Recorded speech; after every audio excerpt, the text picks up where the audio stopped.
Salut à tous, j'espère que vous allez très bien. On se retrouve aujourd'hui pour le 4e épisode de ma série sur l'histoire des maillots, des logos et des surnoms des clubs. Après un bref passage en Allemagne, on revient aujourd'hui en Angleterre pour aller voir le rival des Reds de Liverpool, Everton. C'est parti.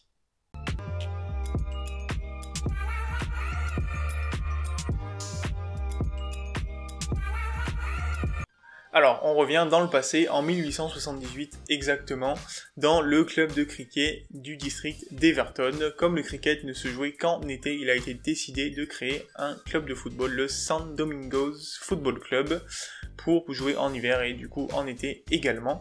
À la base, on avait un maillot blanc ou éventuellement un maillot à rayures verticales blanches et bleues, jusqu'en 1880 où en fait il y avait beaucoup de joueurs qui rejoignaient le club d'Everton, mais à l'époque voilà, il n'y avait pas la logistique actuelle pour créer des lignées de maillots, donc chacun venait avec ses maillots, et donc pour uniformiser tout ça, il est décidé de teindre en noir tous les maillots, mais comme c'est jugé un peu morbide, on rajoute une rayure diagonale rouge écarlate. Le maillot va aussi des fois évoluer, on aura du mi-rose, mi-blanc, ça va beaucoup bouger pendant la fin du 19e siècle. L'année 1889 est charnière pour le club, il devient le Everton Football Club, et en hommage au club, on a Barker et Dobson, qui était un fabricant de confiserie, qui crée des caramels qui s'appelleront les Everton Mints ou encore les Toffees. Vous voyez où je veux en venir. Le surnom des joueurs d'Everton, les Toffees, vient donc de caramels qui ont été créés en 1889. La fin du 19e siècle est très mouvementée pour Everton. Vice-champion d'Angleterre en 1890, ils sont champions d'Angleterre en 1891, puis en 1892, si vous connaissez l'histoire de Liverpool, c'est l'année où Everton quitte Anfield, jugeant que la redevance que demandait John Houlding était trop élevée, pour s'installer à Goodison Park, alors que dans le même temps, le club de Liverpool sera créé à Anfield par John Houlding. Alors là où ça devient vraiment rigolo, c'est que en 1890 et 1891, Everton avait un maillot rose puis rouge avec un short bleu qu'il décide de changer en 1892 pour avoir donc un maillot bleu clair avec un short blanc, et c'est ce maillot qu'utilisera Liverpool à ses débuts, alors qu'à une année près, ils auraient pu commencer directement avec du rouge. Et donc finalement pour Everton, c'est l'année 1902 qui décidera l'intronisation du maillot bleu royal tel qu'on le connaît aujourd'hui avec son short blanc. Et en fait c'est un maillot qui va très peu bouger depuis 1902, donc depuis plus de 100 ans. Il y a eu des tests notamment en 1906 pour un maillot avec un bleu plus clair, mais les supporters n'apprécient pas, et donc c'est vraiment ce maillot bleu royal avec short blanc qui sera conservé. Et c'est en 1978 qu'apparaît pour la première fois sur le maillot le logo du club d'Everton. Si on parle du maillot extérieur rapidement, à la base c'était un maillot qui était blanc avec un short noir, puis qui a évolué pas mal avec des couleurs un peu plus différentes. Des fois on a eu du orange, du jaune, du noir, et finalement ce qui fait référence depuis quelques temps, c'est ce maillot jaune avec un short bleu.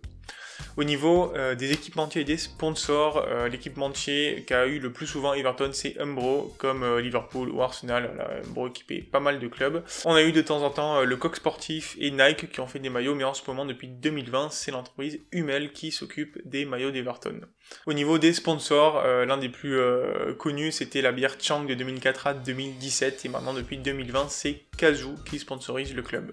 Allez, une petite anecdote, moi qui m'a bien fait sourire, c'est la Santa Dash, course caritative de Père Noël qui était organisée en 2012 et qui a été organisée plusieurs fois depuis à Liverpool. Et bizarrement, on a eu des Pères Noël qui étaient bleus au milieu de la horde de Père Noël rouge, et c'était des fans invertébrés d'Everton qui refusaient de mettre du rouge, et donc on a pu voir un défilé avec du rouge et un petit peu de bleu. Moi je trouvais ça assez sympa. On passe maintenant au logo du club qui a pas mal changé, je crois 11 modifications depuis sa première apparition en 1920. Les trois couleurs qu'on voit le plus souvent, ça va être bien sûr le bleu et le blanc, et un petit peu de jaune de temps en temps. Et donc en 1920, le premier logo qui apparaît, je le trouve assez stylé et différent. On a un E très bien écrit avec un FC derrière pour faire référence à Everton Football Club. C'est un logo qui sera conservé jusqu'en 1938 avec l'apparition sur demande du propriétaire du club de l'époque de la Prince Rupert Tower ou Beacon ou tour du Prince Rupert. Voilà, c'est un des symboles du quartier d'Everton. C'est une tour qui a été construite en 1787 et qui a résisté à de nombreux événements historiques et qui est aujourd'hui un des symboles de la ville et donc qui apparaîtra sur le logo depuis 1938. Alors je vous mets dans la description plus de détails sur chaque logo, mais voilà, il a pas mal bougé au travers des âges, mais j'ai envie de vous parler surtout de la dernière modification en 2013-2014, c'est assez incroyable. En fait, il y a un nouveau logo qui avait été présenté par le club, mais les supporters ne l'apprécient tellement pas qu'ils ont fait un scandale et qu'un vote a été organisé pour choisir parmi 3 logos quel serait le nouveau logo du club. Et donc, avec plusieurs dizaines de milliers de votants, ça a été une vraie réussite, et le logo actuel donc a été choisi et n'a pas bougé depuis. Et donc ce logo il est assez sympa à décrire, donc on a en fond un bouclier héraldique allemand en couleur du bleu et du blanc, on a Everton bien sûr l'année de création 1878, la Prince Rupert Tower en plein milieu, 2 lauriers de chaque côté qui inspirent le succès, la victoire, et enfin sur un ruban en bas du logo on a la devise du club, Nil Satis Nisi Optimum, qui veut dire en latin seul le meilleur peut être bon. Et c'est sur cette touche latine que j'achève donc cette vidéo sur l'histoire du maillot, du logo et du surnom d'Everton. J'espère qu'elle vous aura plu, que vous aurez appris pas mal de choses, mais j'ai vraiment apprécié faire cette vidéo. Si c'est le cas, le meilleur moyen que vous ayez de me soutenir, c'est de liker, partager la vidéo, voire même vous abonner à la chaîne. Comme je dis toujours, n'hésitez pas à me dire en commentaire s'il y a des clubs que vous voulez que j'étudie en particulier. Moi, je suis preneur de toutes vos idées. Et en attendant, je vous souhaite une très bonne journée. Je vous dis à très bientôt pour parler foot. Ciao, ciao tout le monde.